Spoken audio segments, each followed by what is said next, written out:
Aquel susurro en las paredes del orfanato maldito, San Gregorio, Chihuahua, 2018. El sol quemaba como si quisiera borrar la ciudad del mapa, pero en el orfanato de la Divina Caridad el aire era frío, como si el edificio respirara su propio invierno. Me llamo Javier Morales y en ese entonces yo era un vato de 30 y tantos, carpintero de oficio, con deudas y una hija pequeña que apenas veía. Cuando me ofrecieron el trabajo de restaurar ese caserón abandonado, no lo pensé dos veces. El dinero era bueno y el lugar, aunque viejo, no parecía gran cosa. Un edificio colonial de piedra, con ventanas rotas y un letrero oxidado que decía Divina Caridad 1910. Lo habían cerrado en los 60, después de un escándalo que nadie en el pueblo quería mencionar. Éramos un equipo de 6. Yo, carpintero. Lucía, una ingeniera civil que parecía saberlo todo. Miguel, un electricista que no paraba de hacer chistes. Sofía, experta en restauración de arte. Don Raúl, el capataz, un señor que parecía haber visto de todo. Y Esteban, un guardia de seguridad que cargaba un rosario en el bolsillo. Nos contrataron para convertir el orfanato en un centro cultural, un proyecto del gobierno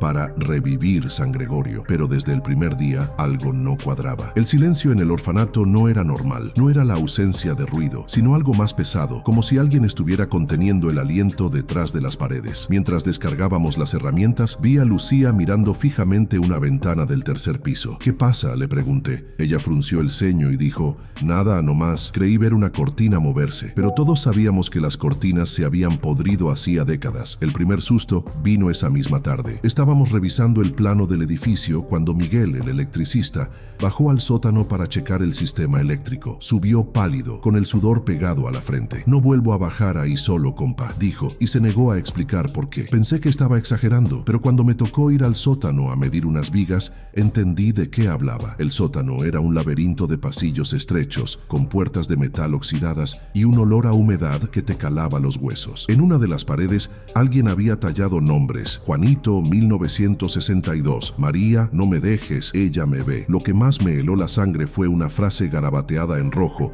como si hubieran usado un cuchillo mojado en algo espeso. No la despierten. No era pintura, era algo más orgánico. Esa noche, en el motel donde nos quedábamos, soñé con un niño flaco, sentado en una esquina oscura, rezando en voz baja. Sus palabras eran un murmullo, pero una se repetía, ella. Desperté con la camisa empapada de sudor, y cuando encendí la luz, vi que mi cuaderno de trabajo que había dejado en la mesa estaba abierto en una página en blanco. Alguien había escrito, con mi propia pluma, no bajes. Al día siguiente, nadie quiso hablar del sótano. Don Raúl, el capataz, nos reunió en el comedor del orfanato, una sala enorme con vitrales rotos que proyectaban sombras como dedos torcidos. Nos dijo que el sótano no estaba en los planos originales del edificio, como si alguien lo hubiera construido en secreto. Eso pasa con estos lugares viejos, dijo, encogiéndose de hombros. Mejor no le busquen 3 pies al gato. Pero yo no podía sacarme de la cabeza esa frase en mi cuaderno. No la había escrito yo. Lucía, que siempre tenía una explicación para todo, investigó un poco en el archivo municipal. Lo que encontró no ayudó a calmar los nervios. En 1964, el orfanato cerró tras un incendio en el ala oeste. Los rumores decían que una monja, la hermana Clara, había perdido la cabeza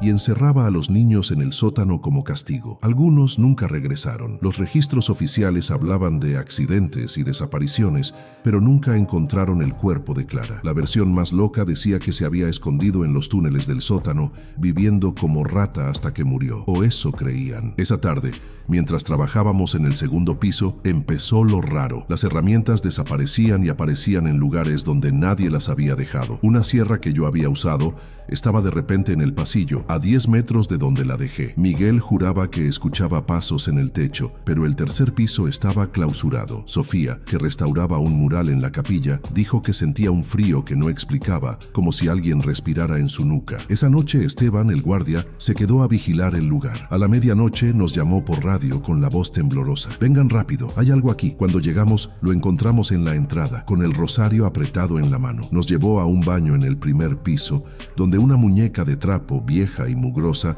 colgaba de un tubo con un alambre. En el espejo, escrito con algo rojo y viscoso, estaba la frase, ella los está mirando. Nadie durmió durmió bien esa noche. Yo volví a soñar con el niño, pero ahora no estaba solo. Había otros, todos sentados en círculo, con los ojos vacíos. Una figura alta, vestida de negro, estaba parada detrás de ellos. No tenía cara, solo un hueco donde debería estar la boca, y de ahí salía un susurro que me atravesaba el pecho. Javier, baja. El ambiente en el equipo se puso pesado. Miguel quería renunciar, pero don Raúl lo convenció de quedarse con la promesa de un bono. Yo no estaba tan seguro. Cada vez que entraba al orfanato, sentía que alguien me observaba desde las sombras. Las paredes parecían murmurar, como si el edificio estuviera vivo. Decidimos enfocarnos en la capilla del segundo piso, un lugar que, según los planos, había sido el corazón del orfanato. Era una sala pequeña con un altar de madera carcomida y un crucifijo torcido. Los vitrales mostraban ángeles con rostros borrosos, como si alguien los hubiera raspado. Sofía estaba obsesionada con restaurar un mural en la pared trasera, una imagen de la Virgen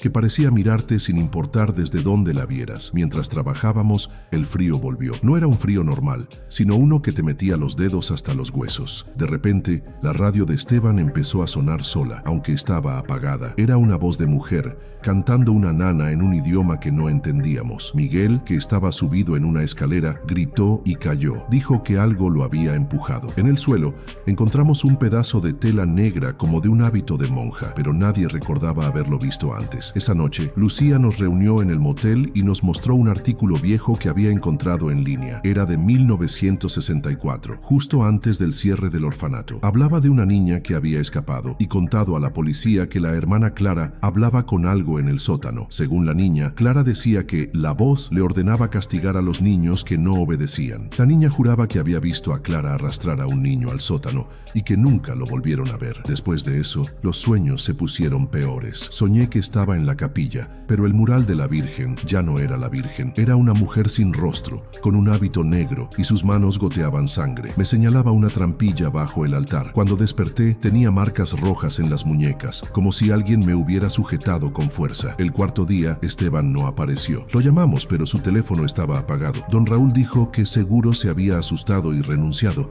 pero yo no estaba tan seguro. Fuimos al orfanato y encontramos su rosario en la entrada, roto, con las cuentas regadas por el suelo. Nadie quiso decirlo, pero todos pensábamos lo mismo. Algo lo había corrido. Decidimos revisar el sótano otra vez. No sé por qué, pero sentía que ahí estaba la respuesta. Bajamos con linternas, porque la luz del sótano no funcionaba. Los pasillos parecían más estrechos, como si las paredes se cerraran a nuestro paso. En una de las habitaciones encontramos un cuaderno viejo, con páginas arrancadas. Las que quedaban tenían dibujos de niños, niños llorando, niños encadenados, niños con los ojos arrancados. En la última página alguien había escrito: Clara no está muerta, ella es la voz. Cuando salimos del sótano, algo cambió. Las puertas del orfanato empezaron a abrirse y cerrarse solas, con un chirrido que te ponía los nervios de punta. Miguel, que ya estaba al borde, gritó que veía a una mujer parada al final del pasillo. Dijo que no tenía ojos, solo huecos negros que parecían chupar la luz. Corrimos hacia la salida, pero la puerta principal no abría. Estábamos atrapados. Entonces lo vi. En el reflejo de un vitral roto, detrás de mí, estaba ella. Una figura alta, con un hábito negro, pero su cara, Dios, su cara. Era como si alguien hubiera cosido pedazos de piel para formar un rostro,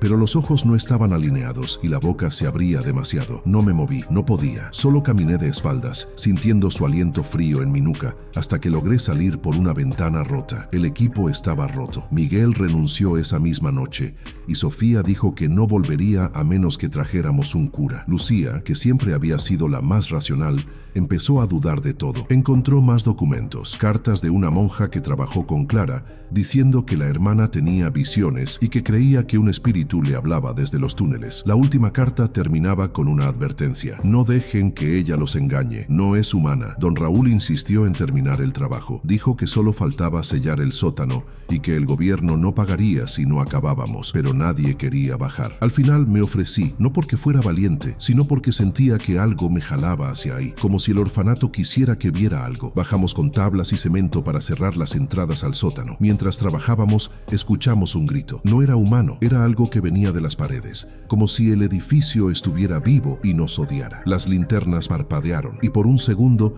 vi sombras moviéndose en las esquinas. Sombras de niños, con los brazos estirados, señalando hacia la trampilla que había visto en mi sueño. Cuando terminamos de sellar, el grito se volvió más fuerte, más desesperado. Era como si hubiéramos encerrado algo vivo. Don Raúl, que nunca perdía la calma, estaba temblando. Ya está, dijo, pero su voz sonaba como si no lo creyera. Esa noche soñé con Clara. Estaba parada en el sótano, con los niños a su alrededor, pero no era una monja. Su cuerpo se retorcía como si algo dentro de ella quisiera salir. Me miró y dijo: tú me dejaste aquí, ahora eres mío. El orfanato fue terminado. Ahora es un centro cultural, con paredes pintadas de blanco y luces modernas. La gente toma fotos, hace eventos y nadie habla de lo que pasó. Pero yo no puedo olvidarlo. Cada noche sueño con el sótano, con los niños, con ella. A veces despierto y siento su aliento en mi cara, como si estuviera parada junto a mi cama. Hace un mes vi una foto en redes del centro cultural. Era una selfie de una chica sonriendo en la antigua capilla. Detrás de ella, en el reflejo del vitral, estaba esa cara cosida mirándome. No era a la chica a quien veía, era a mí. Lucía me llamó hace unos días.